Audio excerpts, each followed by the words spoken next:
주 안에 사랑하는 성도 여러분, 2016년 하나님께서는 우리에게 언제 어디서나 예수님과 동행하는 사람이 되거라, 그런 비전을 우리에게 주셨습니다.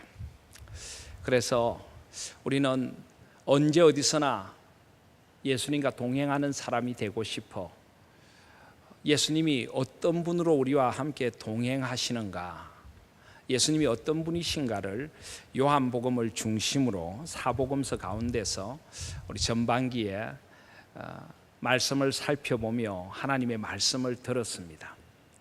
그리고 우리와 동행하기를 원하시는 하나님께서 예수 그리스도를 통하여 우리에게 해주신 일들이 무엇인가, 특별히 우리를 어떻게 변화시켜 나가기를 원하시는가, 그 변화에 대한 주님의 마음을 역시 요한복음을 중심으로 하여 우리는 말씀을 듣고 또 그 말씀대로 살아보려고 노력했습니다.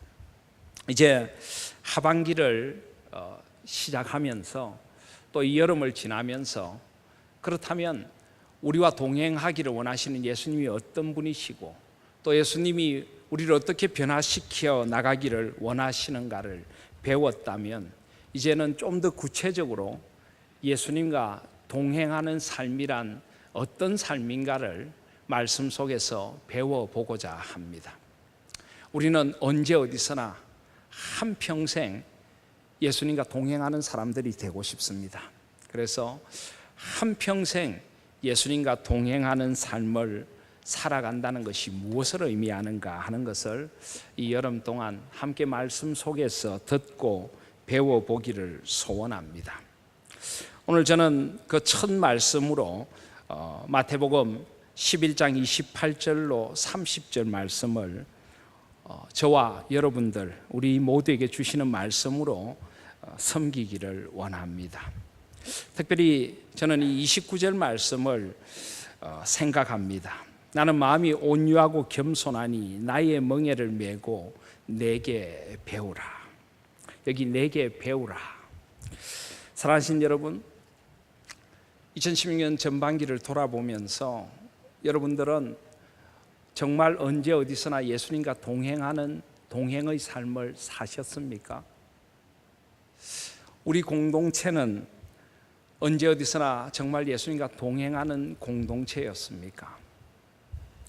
저는 이 질문을 던지며 저 자신에게서부터 아쉬움이 많이 있습니다. 물론 우리 가운데는 언제 어디서나 예수님과 동행하는 아름다운 상반기를 보내신 분들도 많이 계시겠지만, 아쉬움이 저처럼 깊게 남는 분들도 많을 것입니다. 왜 예수님과 좀 더 동행하지 못했을까? 왜 언제나 어디서나 예수님과 함께하지 못했을까? 예수님이라면 어떻게 하실까? What would Jesus do? 우리는 올 한 해 예수님처럼 살아보겠다고 결심했는데 왜 내가 예수님의 마음으로 살지 못했을까? 그런 깊은 아쉬움이 남습니다. 그러면서 그 이유가 무엇일까 하는 생각을 깊이 해보게 되었습니다. 그러면서 저는 이 마태복음 11장 29절 말씀을 묵상하게 되었던 것입니다. 오늘 우리 주님이 너희는 내게 나와서 배우라, 주님께 나와서 배우라라고 하셨는데, 우리가 언제 어디서나 예수님과 동행하는 일에 그렇게 우리가 신실하지 못했던 이유가 주님께 충분히 배우지 못해서 그런 것은 아닐까요? 아니면 주님께 배우긴 배웠는데 그 배움대로 그 배움을 내 삶에 옮겨내는 실천, 배움에 대한 실천이 약했기 때문은 아닐까요? 그래서 저는 오늘 다시 한번 이 말씀을 배워보고 싶습니다. 정말 언제 어디서나 예수님과 동행하는 삶이 어떤 삶인지 다시 한번 이 사복음서 가운데 가장 직접적으로 너희는 내게 배우라 하시는 이 말씀 앞에서 한번 배워보고 싶은 것입니다. 무엇보다 먼저 오늘 이 말씀 가운데서 신앙생활을 한다는 것이 무엇인가를 다시 한번 이 말씀 속에서 배워보고 싶습니다. 오늘 28절 말씀에 보시면 수고하고 무거운 짐진 자들아 다 내게로 오라 내가 너희를 쉬게 하리라 라고 말씀하십니다. 신앙은 누구에게 필요한 것입니까? 신앙은 수고하고 짐진 모든 이들에게 필요한 것입니다. 여기 수고라고 하는 것은 지친 상태를 말합니다. 육체적으로 너무나 피곤하고 심적으로 너무나 지쳐 있고 세상에 상처 있고 아파하며 이제 더 이상 살아갈 용기가 없을 정도로 지쳐서 쓰러질 것 같은 상태를 여기 수고하는 상태다라고 말씀합니다. 그리고 짐진 자는 이 수고의 원인에 대한 것입니다. 이 짐은 외부로부터 주어지는 것입니다. 외부로부터 받는 스트레스, 비난과 오해들, 외부로부터 밀려오는 과중한 책임들, 그리고 지나친 경쟁, 버텨내야만 하는 삶의 자리들이 너무 무겁게 느껴집니다. 삶의 짐들이 너무 무거운 것입니다. 그래서 내 마음에 상처와 분노가 쌓여가고 내 마음에 좌절이 쌓여가서 이제는 더 이상 버틸 힘이 없이 쓰러지거나 생을 포기해버리고 싶은 상태, 이런 상태를 수고하고 무거운 짐진 자들이다라고 말씀합니다. 신앙은 수고하고 무거운 짐진 자들에게 그래서 꼭 필요한 것입니다. 그런데 여러분, 이 세상 그 누구가 수고하고 무거운 짐진 자들이 아니겠습니까? 이 세상 그 누구가 신앙을 가진 이들이든 신앙을 가지지 않은 이들이든 그 누구도 예외 없이 인간이라면 수고하고 무거운 짐진 자들인 것입니다. 사실은 이것은 신앙을 필요로 하는 조건이기도 하지만 인간의 실존에 관한 것이고, 그러므로 우리 모든 인간에게는 수고하고 무거운 짐을 지고 살아가는 우리 모두에게는 하나님이 필요한 것입니다.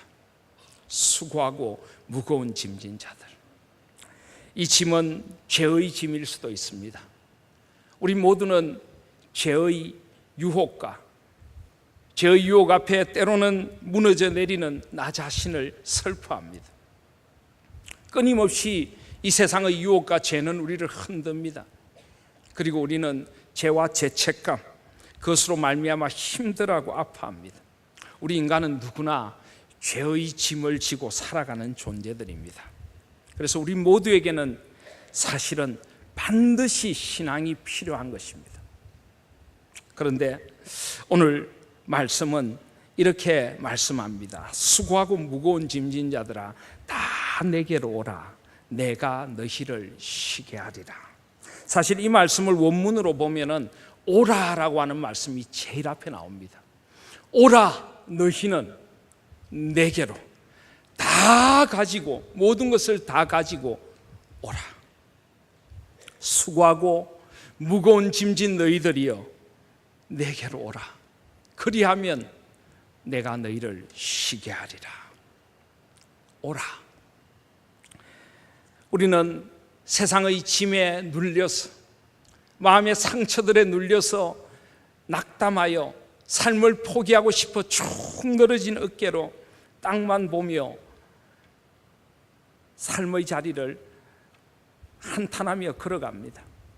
한숨을 쉬며 걸어가고 있는 나에게 누군가 다가오셔서 속삭이듯이 말씀하십니다. 나에게로 올래? 내게로 오지 않을래? 너의 수고와 무거운 짐이 너무 힘들지 않니? 너무 지치고 쓰러지려고 하지 않니? 삶을 포기하고 싶지 않니? 나에게로 올래? 내가 너의 그 짐을 다 안아줄게. 다 맡아줄게. 내가 너에게 안식과 자유를 줄게. 내게로 오지 않을래? 주님이 이렇게 다가오셔서 우리에게 속삭여 주시는 것, 이것이 바로 주님이 우리에게 베풀어 주시는 은혜인 것입니다. 찬송가의 가사처럼 내 마음이 낙심되며 근심에 눌릴 때 주께서 내게 오사 위로해 주시네. 가는 길 캄캄하고 괴로움 많으나 주께서 함께하며 내 짐을 지시네. 희망이 사라지고 친구 날 버릴 때 주 내게 속삭이며 새 희망 주시네. 싸움이 맹렬하여 두려워 떨 때에 승리의 왕이 되신 주 음성 들리네. 번민이 가득 차고 눈물이 흐를 때 주 나의 곁에 오사 위로해 주시네. 환난이 닥쳐와서 어려움 당할 때 주님의 능력 입어 고난을 이기네. 그 은혜가 내게 족하네. 그 은혜가 족하네. 이 괴로운 세상 나 지날 때 그 은혜가 족하네. 주님이 이렇게 우리에게 찾아와 속삭여 주시는 것입니다. 주님께 오라고, 주님께 모든 것을 맡기라고. 사랑하신 여러분, 저와 여러분의 삶이 이렇게 힘든 것은 주님께 온전히 나아가지 않아서 그런 것은 아닙니까? 주님께 온전히 맡기지 못해서 그런 것은 아닙니까? 우리는 누구나 압니다. 나의 삶의 짐이 얼마나 무겁고 벅차다는 것을 압니다. 내 힘으로 그것을 해결할 방법이 잘 없다는 것을 우리는 압니다. 마치 니고데모처럼 내가 늙어서 어떻게 거듭날 수 있겠습니까? 수가성 사마리아 여인처럼 나에게 어떤 소망이 있습니까? 나 같은 죄인에게. 베데스다 목가에 38년 된 병자처럼 주여, 내가 할 수 있는 것은 아무도 없고 내게는 사람이 없나이다. 우리는 우리의 수고의 짐이 얼마나 무겁고 벅차다는 것을 우리는 압니다. 그리고 우리는 주님이 우리의 모든 수고의 짐을 맡아주신다는 것도 머리로는 알고 있습니다. 감정적으로도 알지 모르겠습니다. 그런데 정작 우리는 그 주님 앞에 온전히 맡기지 못하는 것은 아닐까요? 다 내게로 오라라고 하시는데 주님은 아무것도 다른 것을 가지고 오라고 하지 않으십니다. 나의 세상의 성공을 가지고 오라고 하지도 않으시고 나의 세상에 자랑할 만한 무엇을 가지고 오라고 하지도 않으십니다. 그냥 그대로 오라고 하십니다. 실패하고 깨어진 마음 그대로, 눈물이 나면 눈물이 나는 그대로, 주저앉고 싶으면 주저앉고 싶은 그대로, 포기하고 싶으면 포기하고 싶은 그대로, 어떻게 할 수 없으면 주님, 내가 어떻게 할 수 없습니다. 어떻게 해야 합니까? 그렇게 그대로 나오라 그러시는데, 그런데도 우리는 주님 앞에 온전히 맡기질 못해서 우리의 삶이 이토록 힘들고 우리의 공동체가 이토록 아파하는 것 아닙니까? 저는 저 자신부터 깊이 돌아보게 됩니다. 얼마나 주님 앞에 맡겼는가? 얼마나 주님 앞에 내려놓았는가? 신앙이란 무엇입니까? 신앙이란 내려놓음이고 맡김입니다. 신앙이란 내려놓음이고 맡김입니다.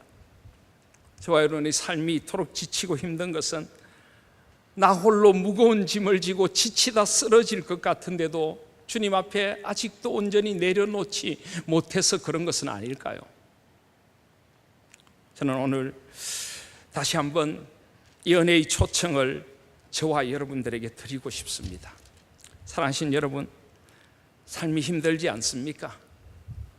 지치지 않습니까? 너무나 아프지 않습니까?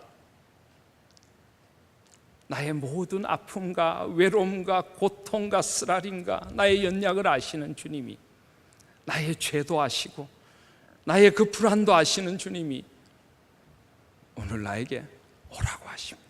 오라. 다 가지고, 나에게 다 가지고 오기만 하면 돼. 주님 앞에 다 맡기지 않으시겠습니까? 다 맡겨야만 하지 않습니까?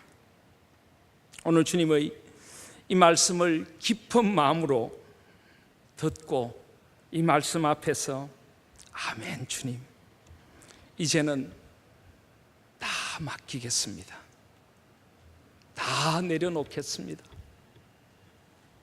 그렇게 신앙의 진정한 길을 나서실 수 있는 저와 여러분들이 되시기를 바랍니다.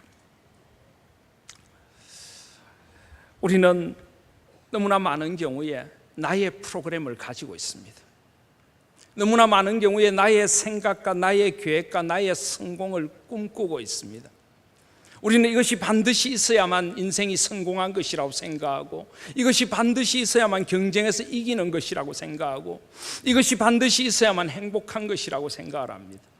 그래서 나의 모든 계획을 다 짜놓고 그 다음에 내 힘으로 안 될 것 같으니까 하나님이 필요한 것입니다. 하나님을 이용하는 것입니다. 주님, 나에게 이런 계획이 있습니다. 이런 꿈이 있습니다. 도와주시옵소서.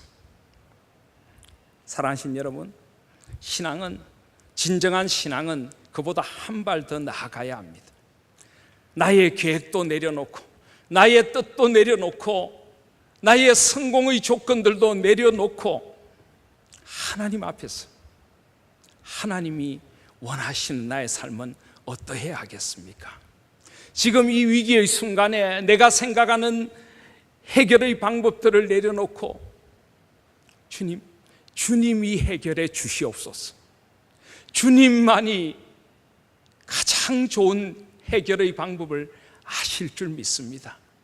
주님, 이제는 제 뜻과 제 계획과 제 꿈과 저의 조건들을 온전히 다 내려놓습니다.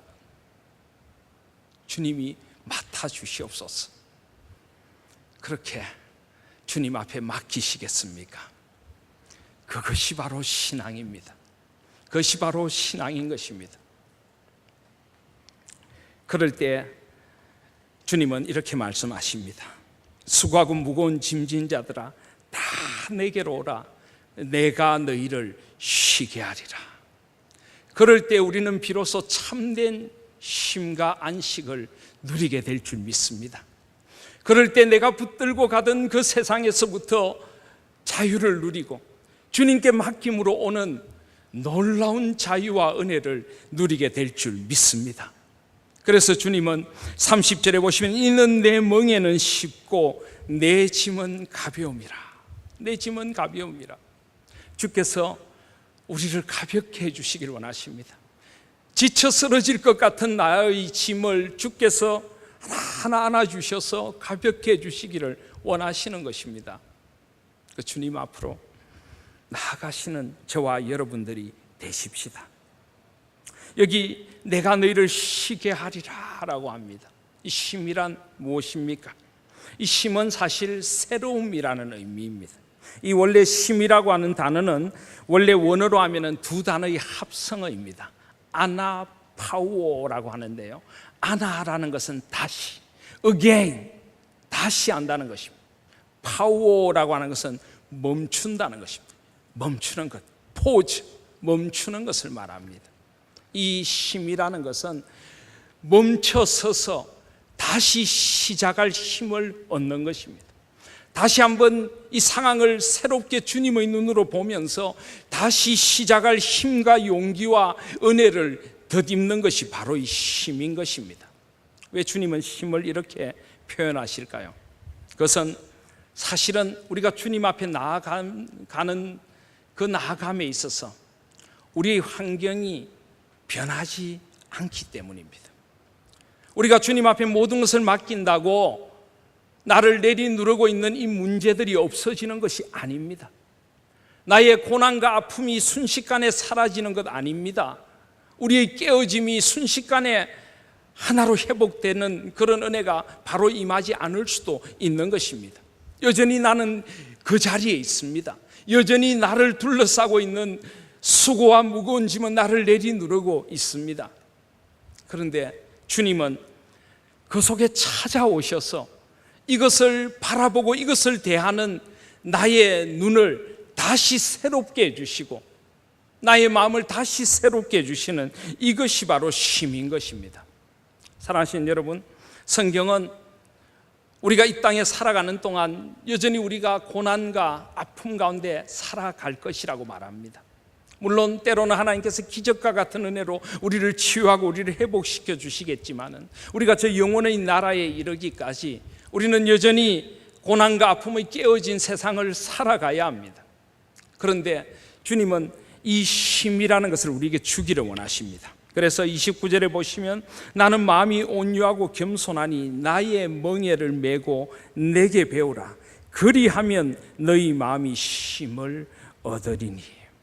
주님이 주시는 쉼은 주님의 멍에 아래로 들어가는 것입니다.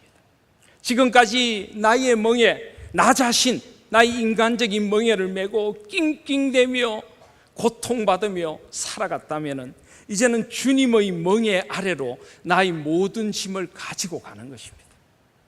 그러면 주께서 나의 짐을 함께 져 주시는 것입니다. 그리고 주님은 나의 고난의 자리에 찾아오십니다. 주님은 나의 고난을 없애주시는 것이 아니라 나의 고난의 자리에 들어오셔서 나와 함께 해 주시는 것입니다. 나의 고난의 자리에 주님의 위로의 눈물이 흐르게 되는 것입니다. 나의 아픔의 자리에 주님의 회복의 손길이 임하게 되는 것입니다.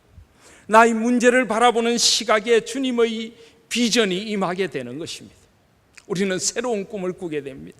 새로운 소망의 빛을 보게 되는 것입니다. 주님 안에서 우리의 문제를 새로운 시각으로 보게 되고 이 문제를 해결할 지혜와 용기와 힘을 얻게 되는 것입니다. 이것이 바로 신앙인 것입니다. 이것이 바로 주님 안에 살아가는 것입니다. 우리가 드리는 주일 예배가 바로 그것을 가장 잘 보여줍니다. 우리는 한 주간 세상 속에서 수고하고 무거운 짐을 지고 살아갑니다. 상처 있고 깨어진 영혼으로 주님 앞에 나옵니다. 그런데 이 예배를 통하여 우리는 살아계신 삼위 하나님을 만나게 됩니다.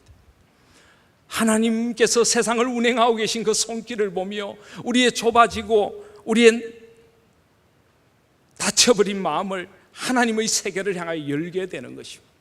하나님의 그 구원의 은총, 십자가를 지신 주님의 고난을 깊이 보며 나의 고난의 의미를 십자가 안에서 새롭게 해석하게 되는 것입니다. 성령 하나님이 지금도 나와 함께 하시고 내 곁에 오셔서 위로하시고 속삭여 주시는 음성을 들으며 주님의 그 위로 속에 우리를 새롭게 하게 되는 것입니다. 주님과의 관계가 온전히 회복되고 나의 영혼이 새롭게 되고 나의 모든 것이 주님 안에서 새롭게 회복되는 경험과 은혜를 누리게 되는 것이 예배의 자리입니다. 그리고 우리는 새로운 희망을 갖게 됩니다. 주님 앞에서 새로운 꿈을 꾸게 됩니다. 비록 아무리 상황이 힘들고 어려울지라도 주께서 함께 하시면 이 위기와 이 어려움을 주께서 반드시 해결해 주실 거예요. 로마서 8장의 말씀처럼 우리가 알거니와 하나님을 사랑하는 자 곧 그의 뜻대로 부르심을 입은 자들에게는 모든 것이 합력하여 선을 이루느니라. 아멘. 나의 실패와 부족에도 불구하고 나의 연약에도 불구하고 주님은 그것조차도 회복시키셔서 우리를 새롭게 하시고 나의 주위의 환경들을 새롭게 해주시고 내가 살아갈 길, 내가 나아가야 할 새로운 길을 보여주실 것을 믿습니다. 이것이 바로 우리가 가지는 신앙의 소망인 것입니다. 사랑하시는 여러분, 다시 한번 신앙의 본질로 돌아가십시다. 주님 앞에 맡기시기를 바랍니다. 그리고 주님 앞에 배우시기를 바랍니다. 주님의 멍에 아래로 들어가십시오. 고삐 풀린 망아지처럼 내 마음대로 살다가 내 힘으로 어떻게든 살아보려다가 지쳐 쓰러지지 마시고 은혜의 주님이 다 내게로 오라. 모든 것을 다 가지고 나한테 오렴 하시는 이 주님의 음성을 온전히 나에게 주시는 주님의 은혜의 초대로 들으실 수 있는 저와 여러분들이 되시기를 바랍니다. 주님의 은혜의 멍에 아래 들어가십시다. 주님께 배워보십시다. 내가 어떻게 이 생을 살아가야 할지, 내가 어떤 꿈을 꾸어야 할지, 나에게 원하시는 주님의 방법이 무엇인지, 주님의 뜻과 계획이 무엇인지, 어떻게 이 문제를 해결하고 어떻게 새롭게 우리가 되어야 할지 주님의 멍에 아래서 배워보십시다. 주님의 멍에를 지고 함께 가는 것은 그래서 쉽고 가볍습니다. 여기 쉽다는 것은 유쾌하다, 친절하다, 상쾌하다는 것입니다. 가볍다, 견디기 쉽다는 것입니다. 사랑하시는 여러분, 주님은 약속대로 해주실 줄 믿습니다. 주님께 맡기면 나의 그토록 무거워 보이고 수고로워 보이는 짐이 가벼워질 줄 믿습니다. 주님께 온전히 맡기면 나의 마음에 세상이 줄 수 없는 평안과 기쁨이 밀려오게 될 줄 믿습니다. 마치 이스라엘의 소나 나귀가 쟁기를 끌 때, 두 마리 소나 나귀가 함께 쟁기를 끌고 갈 때, 한 힘센 소나 나귀가 쟁기를 끌고 가고 새끼 소나 송아지나 나귀는 그 쟁기 옆에서 계속 균형만 맞추며 쫄망쫄망 따라가면 다 문제가 해결되고 밭이 갈아지듯이 주님의 멍에 아래 들어가면 저와 여러분의 삶에 세상이 주지 못했던 기쁨과 위로와 세상이 줄 수 없었던 진정한 해결의 길과 소망이 열려질 줄을 믿습니다. 주님의 멍에 아래서 쉽고 가벼운 주님의 품 안에서 한 생을 살아가시는 우리 하나님 성도들 다 되십시오. 잊지 마십시오. 인생을 살아가면서 주님 앞에서 영원한 쉼과 안식을 얻을 그날까지 여러분들 앞에 또 어떤 고난과 아픔이 다가올지 모릅니다. 또 어떤 힘듦과 깨어짐이 다가올지 모르겠습니다. 그럴 때마다 기억하십시오. 내가 주님께 더 맡기지 못하고 있는 것은 아닐까? 내가 주님께 더 배우지 못하고 있는 것은 아닐까? 내가 주님의 멍에 아래 제대로 들어가지 않아서 그런 것은 아닐까? 기억하십시오. 주님께서 오라 하시는 이 초대를 잊지 마시고 주님 앞에 나아가 끊임없이 맡기고 끊임없이 주님의 눈으로 세상을 새롭게 보면서 주님의 마음으로 주님의 멍에 아래서 평안과 소망의 삶을 살아가는 우리 하나님의 성도님들 다 되시기를 간절히 소원합니다. 주님 앞에 살아가는 삶은 소망의 삶입니다. 특별히 오늘 29절에 보시면 주님께서 나는 마음이 온유하고 겸손하니 나의 멍에를 메고 내게 배우라 라고 하십니다. 주님의 마음은 온유하고 겸손한 마음입니다. 주님은 언제나 이 마음으로 우리를 부르십니다. 그는 외치지 아니하며 목소리를 높이지 아니하며 그 소리를 거리에 들리게 하지 아니하며 상한 갈대를 꺾지 아니하며 꺼져가는 등불을 끄지 아니하고 진실로 정의를 시행할 것이며 그는 쇠하지 아니하며 낙담하지 아니하고 세상에 정의를 세우기에 이르리니. 이사야 42장이 노래하는 종의 노래입니다.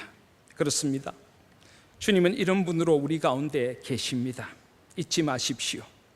주님은 상한 갈대도 꺾지 아니하시고 꺼져가는 심지도 끄지 아니하시는 분이십니다. 어떤 인생이라도 주님은 다 안아주십니다.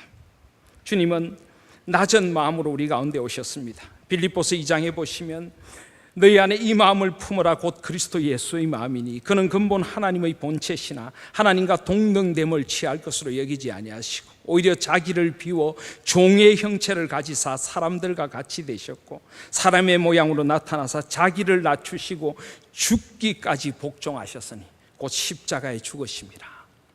낮은 마음으로 서 계신 분, 내가 나의 마음이 한없이 낮아졌다고 생각할 때에도 그 낮은 곳으로 내려오셔서 내 그 낮은 마음을 헤아리시고 내 곁에서 더 낮은 마음으로 나의 마음을 들어 올려주시는 그분, 온유하신 분, 부드러운 분, 우리 모든 상처를 안아주시는 그분께로 나아가 그분의 온유와 겸손을 배우시기를 바랍니다. 특별히 우리 그리스도인들, 저와 여러분들이 꼭 배워야 할 것이 저는 이 주님의 온유와 겸손이라고 믿습니다. 목회를 하면서 인생을 살아가면서 정말 우리에게 온유한 마음과 겸손한 마음이 필요합니다. 온유하고 겸손하지 못하면 결국은 이를 그르치게 됩니다. 더 온유하고 더 겸손했더라면, 조금만 더 온유했더라면 왜 주님처럼 온유하지 못했을까? 깊은 후회가 남는 것입니다. 사랑하시는 여러분, 한 생을 살면서 조금 더 온유해지고 조금 더 겸손해 가면서 주님 앞에서 주님의 온유와 겸손을 배우며 그렇게 한 생을 꼭 그렇게 살아가십시오. 그렇게 온유하고 그렇게 겸손해야 주님의 마음으로 살아갈 수 있고 주님의 마음을 이 땅에 전할 수 있고 그렇게 온유하고 그렇게 겸손해야 내가 선 가정이, 내가 선 공동체가, 내가 선 교회가 하나가 된다는 것을 절대 잊지 마시기를 바랍니다. 주님은 온유하고 겸손한 사람을 찾고 계십니다. 우리는 착각합니다. 우리는 마치 세상에 우리의 모든 조건들이 다 충족되어야 행복할 것처럼 착각하는데 사실은 그것이 아닌 것처럼 우리는 온유하고 겸손하면 세상에서 제대로 살아가지 못할 것이라고 착각합니다. 아니, 세상이 우리를 그렇게 자꾸만 유혹하고 우리의 가치관을 흔들어 놓습니다. 정직하게 살아서는, 의롭게 살아서는, 다른 이를 배려하고 다른 이한테 져주어서는 세상 살지 못해. 어떻게든 이겨야 하고 어떻게든 강해야 하고 어떻게든 다른 사람보다 더 높은 곳에 서야 해요. 여러분, 믿지 마십시오. 그건 세상의 속삭임이고 세상의 원리이지 하나님께서 원하시는 것이 아닙니다. 그리고 세상에서도 결국은 그런 사람들이 진정한 복을 누리지 못합니다. 시편 37편을 보시면 악을 행하는 자들 때문에 불평하지 말며 불의를 행하는 자들을 시기하지 말지어다. 그들은 풀과 같이 속히 배임을 당할 것이며 푸른 채소같이 세잔할 것이미로다. 여호와를 의뢰하고 선을 행하라. 땅에 머무는 동안 그의 성실을 먹을거리로 삼을지어다. 또 여호와를 기뻐하라. 그가 내 마음의 소원을 내게 이루어 주시리로다. 내 길을 여호와께 맡기라. 그를 의지하면 그가 이루시고 내 의를 빛같이 나타내시며 내 공의를 정의의 빛같이 하시리로다. 여호와 앞에 잠잠하고 참고 기다리라. 자기 길이 형통하며 악한 꾀를 이루는 자 때문에 불평하지 말지어다. 분을 거치고 노를 버리며 불평하지 말라. 오히려 악을 만들 뿐이라. 진실로 악을 행하는 자들은 끊어질 것이나 여호와를 소망하는 자들은 땅을 차지하리로다. 온유한 자들은 땅을 차지하며 풍성한 화평으로 즐거워하리로다. 아멘. 아멘. 마태복음 5장에서 주님은 산상수훈에서 말씀하십니다. 온유한 자는 복이 있나니 그들이 땅을 기업으로 받을 것이며, 베드로전서 5장은 말씀합니다. 다 서로 겸손으로 허리를 동이라. 하나님은 교만한 자를 대적하시되 겸손한 자들에게는 은혜를 주시느니라. 그러므로 하나님의 능하신 손 아래서 겸손하라. 때가 되면 너희를 높이시리라. 아멘. 온유하십시오. 더 온유하시기를 바랍니다. 아니, 더 온유하십시다. 더 겸손하십시다. 하나님께서는 온유하고 겸손한 자들을 통해서 하나님의 일을 하시기를 원하시고, 때가 되면 하나님께서 온유하고 겸손한 자들을 통해서 하나님의 역사를 보여주실 것을 믿습니다. 더 온유하고 더 겸손할 때, 주님 앞에서 그 온유와 겸손을 배울 때 우리가 하나 될 줄을 믿습니다. 말씀을 맺으며 새에 대한 이야기를 하나 나누고자 합니다. 여러분, 새 중에 가장 작은 새가 무슨 새인지 아십니까? 벌새입니다. 벌을 닮아서 꽃에 꿀을 빨아먹는 새라고 해서 벌새라고 합니다. 약 6cm밖에 되지 않습니다. 근데 벌새는 1초에 50번에서 70번 정도의 날개짓을 한다고 합니다. 이 날개짓이 얼마나 빠르든지 초고성능 디지털 카메라로도 벌새 날개를 찍을 수가 없답니다. 여러분 보시다시피 여러분 왼편에 있는 사진에 날개가 잘 보이지 않지 않습니까? 저 새가 벌새입니다. 그런데 벌새는 꽃을 빨아먹을 때도 수평을 유지하고 꽃에 꿀을 빨아먹을 때도 수평을 유지하고 꿀을 빨아먹기 위해서 끊임없이 날개짓을 합니다.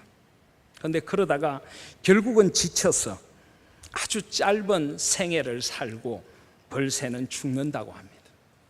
끊임없이 자신의 힘으로 살아보려고, 어떻게든 내 힘으로 뭔가를 이루어보려고 바둥대고 날개가 보이지 않을 정도로 바둥대다가 결국 벌새는 그렇게 쓸쓸한 죽음을 맞이하는 것입니다. 벌새의 삶에는 힘이 없습니다. 위로가 없습니다. 그의 삶에는 다시 멈추어 서서 새롭게 돌아봄이 없는 것입니다. 벌새의 삶을 사람의 삶으로 비교하자면 그렇다는 것입니다. 그런데 벌새가 새 중에 가장 작은 새라면 새 중에 가장 큰 새가 있습니다. 그 새는 바로 바보새라고 하는 새입니다. 이 바보새는 몸집이 아주 큽니다. 날개는 거의 한 3m에 가깝게 큽니다. 그런데 워낙 몸집이 크다 보니까 이 날개로 제대로 날지를 못하고 날 수 있는 새 가운데 가장 큰 새인데도 뒤뚱거리며 걸어다닙니다. 아이들이 돌멩이를 던지면 던지는 대로 맞고, 사람들이 잡으면 잡는 대로 맞고, 자기를 방어할 무기도 없고 사람들에게 대적할 만한 그런 성격도 없는 새가 이 바보새입니다. 그래서 워낙 바보 같아서 바보새라고 불립니다. 그런데 여러분 아십니까? 이 바보새가 지구상에서 날 수 있는 새 가운데 가장 먼 거리를 난다는 것을 아십니까? 이 바보새는 한 번 날면은 한 번에 쉬지 않고 약 3200km를 날아갈 수가 있습니다. 어떻게 바보새가 그렇게 날아갈 수 있느냐고요? 바보새는 폭풍우 앞에서 자신을 맡깁니다. 폭풍우가 밀려오면은 모든 다른 새들은 피하는데 바보새는 그 자신에게 다가오는 폭풍우를 마주하고 그 폭풍우를 향해서 뛰어듭니다. 그리고는 이 폭풍우를 이용하여서 폭풍우 가장 높은 곳으로 올라가서 그 폭풍우를 타고 날기 시작합니다. 날개짓 한번 하지 않고도 일주일을 날아갑니다. 가장 멀리 가장 오래 날아가는 것입니다. 온전히 폭풍우에 자신을 맡기고 온전히 그 폭풍우에 자신의 모든 것을 다 맡겨서 그 폭풍우의 힘을 이용해서 가장 멀리 날아가는 바보새. 이 새는 새들 중에 가장 오래 사는 새이기도 합니다. 평균 수명이 40세에서 50세, 80세 이상을 살기도 하는 새가 이 바보새입니다. 이 바보새의 원래 이름은 알바트로스입니다. 어떤 사람들은 중국에서는 이 바보새를 신천옹이라고 부릅니다. 믿을 신자, 하늘 천자, 노인옹자. 하늘을 믿고 살아가는 노인, 삶의 지혜를 배운 새입니다. 오랜 삶을 살아가면서 삶의 지혜를 배운 것입니다. 하늘을 믿고 살아가야 되는구나, 하늘에 맡기고 살아가야 되는구나. 나의 모든 수고의 짐을 하늘에 맡길 때, 그리고 하나님의 그 날개를 내가 달때 날아오를 수 있구나. 더 멀리, 더 높이, 더 오래 내가 하나님의 멍에 아래서, 하나님의 날개 아래서 날아갈 수 있구나. 그것을 배운 새라고 해서 신천옹이라고 부르는 것입니다. 사랑하신 여러분, 여러분의 인생이 벌새 같습니까? 아니면 신천옹, 알바트로스, 바보새 같습니까? 사랑하시는 우리 하나님교회 성도 여러분, 한평생 알바트로스처럼 날아오르시기를 바랍니다. 주님께 맡길 때, 주님께 온전히 다 맡길 때, 그분의 멍에 아래서 온유하고 겸손하신 그분 곁에서 함께 살아갈 때, 그분의 온유와 겸손을 힘입고 온유와 겸손으로 그분께 모든 것을 맡겨드릴 때, 저와 여러분은 알바트로스처럼 날아오를 것을 믿습니다. 지금 우리의 삶이 아무리 고되고 힘들지라도 다시 한번 주님께서 우리를 일으키셔서 날아오르게 해주실 것을 믿습니다. 한평생 예수님께 모든 것을 맡기고 주님이 주시는 참된 쉼과 안식을 누리며 온유와 겸손으로 한 생을 살아가십시오. 그러다가 주님 품 안에 영원히 안식할 그날이 우리의 눈앞에 다가올 때, 주님, 그 은혜가 내게 족합니다, 그 은혜가 참 좋겠습니다, 그 고백을 드리실 수 있는 우리 하나인의 모든 성도님들, 주님 오시는 그날까지 여러분들 꼭 그렇게 꼭 그렇게 살아가 주시기를 간절히 소원드립니다. 아멘.